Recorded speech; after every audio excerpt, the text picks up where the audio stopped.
एक बहुत धनवान साहूकार था जिसके घर धन आदि की कोई कमी नहीं थी, परंतु उसको एक दुख था, उसके कोई पुत्र नहीं था।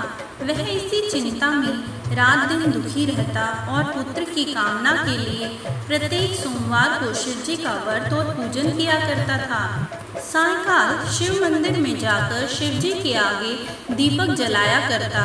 उसके भक्ति भाव को देखकर एक समय श्री पार्वती जी ने शिव जी महाराज से कहा कि महाराज, यह साहूकार आपका अनन्य भक्त है और सदैव आपका व्रत और पूजन बड़ी श्रद्धा से करता है। इसकी मनोकामना पूर्ण करनी चाहिए। शिव जी ने कहा कि पार्वती जी, यह संसार कर्म क्षेत्र है। किसान खेत में जैसा बीज बोता है वैसा ही फल काटता है। उसी तरह इस संसार में लोग जैसा करते हैं वैसा फल भोगते हैं। पार्वती जी ने अत्यंत आग्रह से कहा कि महाराज, जब यह आपका ऐसा भक्त है और यदि इसको किसी प्रकार का कोई दुख है तो उसको दूर करना चाहिए, क्योंकि आप सदैव अपने भक्तों पर दयालु हैं, उनके दुखों को दूर करते हैं। यदि आप ऐसा ना करेंगे तो मनुष्य क्या आपकी सेवा और व्रत करेंगे? पार्वती जी का ऐसा आग्रह देखकर शिव जी महाराज कहने लगे, हे पार्वती, इसके कोई पुत्र नहीं है। इसी चिंता में यह अति दुखी रहता है। इसके भाग्य में पुत्र न होने पर भी मैं इसको पुत्र की प्राप्ति का वर देता हूँ, परंतु वह केवल 12 वर्ष तक जीवित रहेगा। इसके पश्चात वह मृत्यु को प्राप्त हो जाएगा। इससे अधिक मैं और कुछ इसके लिए नहीं कर सकता। यह सब बातें साहूकार सुन रहा था। इससे उसको न कुछ प्रसन्नता हुई न ही कुछ कष्ट हुआ। वह पहले जैसे ही शिव जी महाराज का व्रत और पूजन करता रहा। कुछ काल व्यतीत हो जाने पर साहूकार की स्त्री गर्भवती हुई और 10वें महीने में उसके गर्भ से अति सुंदर पुत्र की प्राप्ति हुई। साहूकार के घर में बहुत खुशी मनाई गई, परंतु साहूकार ने उसकी केवल 12 वर्ष की आयु जान कोई अधिक प्रसन्नता प्रकट नहीं की और न ही किसी को यह भेद बताया। जब वह 11 वर्ष का हो गया तो उस बालक की माता ने उसके पिता से उसका विवाह आदि करने के लिए कहा, परंतु वह साहूकार कहने लगा, मैं अभी इसका विवाह नहीं करूंगा और इसको काशी जी पढ़ने के लिए भेजूंगा। फिर साहूकार ने अपने साले अर्थात उस बालक के मामा को बुलाकर उसको बहुत सा धन देकर कहा, तुम इस बालक को काशी जी पढ़ने के लिए ले जाओ और रास्ते में जिस स्थान पर भी जाओ यज्ञ करते और ब्राह्मणों को भोजन कराते जाओ। वह दोनों मामा और भांजे सब जगह सब प्रकार यज्ञ करते और ब्राह्मणों को भोजन कराते जा रहे थे कि उनके रास्ते में एक शहर पड़ा। उस शहर के राजा की कन्या का विवाह था और दूसरे राजा का लड़का जो विवाह करने बारात लेकर आया था एक आंख से काना था।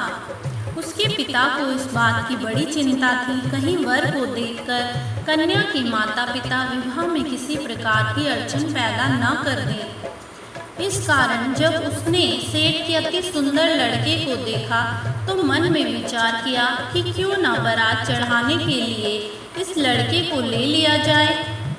राजा ने उस लड़के के मामा से यह बात कही तो मामा ने स्वीकार कर लिया। राजा ने लड़के को वर के कपड़े पहनाए और घोड़ी पर चढ़ाकर बारात चढ़ाने के लिए ले गया।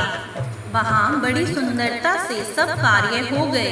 वर के पिता ने सोचा कि अगर विवाह कार्य भी लड़के से करा दिया जाए तो क्या बुराई है। ऐसा विचार करके लड़के और उसके मामा ने उनसे कहा कि आप फेरों और कन्यादान के भी काम करा दें तो आपकी बड़ी कृपा होगी, हम इसके बदले में बहुत कुछ दान दे देंगे। उन्होंने स्वीकार कर लिया और विवाह कार्य भी बहुत अच्छी तरह से हो गया। परंतु जिस समय लड़का जाने लगा तो उसने राजकुमारी की चुनरी के पल्ले पर लिख दिया कि तेरा विवाह तो मेरे साथ हुआ है, परंतु जिस राजकुमार के साथ तुमको भेजेंगे वह काना है। मैं तो काशी जी पढ़ने जा रहा हूँ। जब उस राजकुमारी ने अपनी चुनरी पर ऐसा लिखा हुआ पाया तो उसने राजकुमार के साथ जाने से मना कर दिया और कहा, यह मेरा पति नहीं है, मेरा विवाह इसके साथ नहीं हुआ, वह तो काशी जी पढ़ने गया है। राजकुमारी के माता पिता ने अपनी कन्या को विदा नहीं किया और बारात वापस चली गई। उधर वह सेठ का लड़का और उसका मामा काशी जी पहुंच गए। वहां जाकर उन्होंने यज्ञ करना शुरू कर दिया। जब लड़की की आयु 12 साल की हो गई तब एक दिन उन्होंने यज्ञ रचा रखा था। लड़के ने अपने मामा जी से कहा, मामा जी आज मेरी तबीयत ठीक नहीं है। मामा ने कहा, अंदर जाकर सो जाओ। लड़का अंदर जाकर सो गया और थोड़ी देर में उसके प्राण निकल गए। जब उसके मामा ने आकर देखा कि वह तो मुर्दा पड़ा है तो उसको बड़ा दुख हुआ और उसने सोचा कि मैं अभी रोना पीटना मचा दूंगा तो यज्ञ का कार्य अधूरा रह जाएगा। अतः उसने जल्दी से यज्ञ का कार्य समाप्त कर ब्राह्मणों के जाने के बाद रोना पीटना आरंभ कर दिया। संयोगवश उसी समय शिवजी महाराज और पार्वती जी उधर से जा रहे थे। उन्होंने जोर जोर से रोने पीटने की आवाज़ सुनी तो पार्वती ने कहा, महाराज यह तो उसी साहूकार का लड़का है। शिवजी बोले, पार्वती जी इसकी आयु जितनी थी सो भोग चुका। पार्वती जी ने कहा कि महाराज कृपा करके इस बालक को और आयु दो, नहीं तो इसके माता पिता तड़प तड़प कर मर जाएंगे। पार्वती जी के इस प्रकार बार बार आग्रह करने पर शिवजी ने उसको जीवन दान दिया और शिवजी महाराज की कृपा से लड़का जीवित हो गया। शिव पार्वती जी कैलाश चले गए। इधर लड़का और मामा उसी प्रकार यज्ञ करते हुए अपने घर की ओर चल पड़े। रास्ते में उसी शहर में आए जहाँ विवाह हुआ था। वहाँ पर आकर उन्होंने यज्ञ आरंभ कर दिया तो लड़के के ससुर ने पहचान लिया और अपने महल में ले जाकर बड़ी खातिर की। साथ ही बहुत से दास दासियों के सहित आदर पूर्वक लड़की और जमाई को विदा किया। जब वह अपने शहर के निकट आए तो मामा ने कहा कि पहले मैं तुम्हारे घर जाकर सबको खबर कर आता हूँ। उस समय लड़के के माता पिता अपने घर की छत पर बैठे हुए थे और उन्होंने यह प्रण कर रखा था कि यदि हमारा पुत्र सकुशल घर पर आ गया तो राजी खुशी नीचे उतर आएंगे, नहीं तो छत से गिरकर अपने प्राण खो देंगे। इतने में उस लड़के के मामा ने शपथ पूर्वक कहा कि आपका पुत्र अपनी स्त्री के साथ बहुत सा धन साथ में लेकर आया है। तो सेठ ने आनंद के साथ उनका स्वागत किया। अब वे बड़ी प्रसन्नता के साथ रहने लगे। इस प्रकार जो कोई भी सोमवार के व्रत को धारण करता है अथवा इस कथा को पढ़ता और सुनता है उसके सभी दुख दूर होकर उसकी समस्त मनोकामनाएं पूर्ण होती है। ओम नमः शिवाय। ओम गौरी शंकराय नमो नमः। ओम नमः शिवाय। ओम नमः शिवाय। ओम नमः शिवाय। ओम नमः शिवाय।